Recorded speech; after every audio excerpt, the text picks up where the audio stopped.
Hello guys, তো আজকে হলো আমাদের মাঠে টুর্নামেন্ট খেলা ডে নাইট। তো তার জন্য আমরা সব দল বল নিয়ে চলে এসেছি। তো প্রথমে এখানে ইয়োগা হলো, তো ইয়োগা হওয়ার পর আমাদের এখানে একটা বান্ধবী ডান্স করলো। তো তোমরা একটু ডান্সটা দেখো, আর আমি ভিডিওটা খুব শর্ট করে নিয়েছি। আর আজকে যেহেতু ছিল সানডে, আর সানডেতে তো আমি একটু ভালো মন্দ না খেলে হয় না, তার জন্য আজকে খেয়েছিলাম আমি চিকেন কষা আর ডাল। আর রাস্তা দেখো সকাল থেকে কি ভিড় হয়ে আছে, অনেকটা ভিড় হয়ে গেছে। সকালবেলা তো 12টা বাজে, আমি খুব দেরি করে এসেছি। তারপর একটু খাওয়া দাওয়া করে স্নান টান করে তো চলে এসেছি আমরা সবাই মিলে দল পাকিয়ে একসঙ্গে খেলা দেখতে। আর খেলা তো এখানে প্রায় শুরু হয়ে গিয়েছিল, একটার পর আর একটা দল চলে আসতেছিলো। আর ভিডিওগুলো আমি পরে নেই পরে অনেকটা রোদ ছিল আজকে, দেখতেই পাচ্ছ তোমরা কতগুলো রোদ। তারপর সবাই মিলে তো এখানে এক এক করে খেলছিল, আর আমরা এখানে সবাই মিলে দাঁড়ায় খুব মজা নিচ্ছিলাম।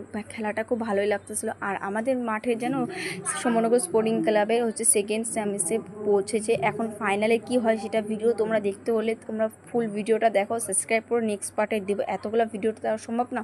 তো তারপর আমি আর আমার বান্ধবী একটা ফুচকা খেতে চলে যাই। আর তোমরা নেক্সট পার্ট দেখার জন্য কে পুরস্কার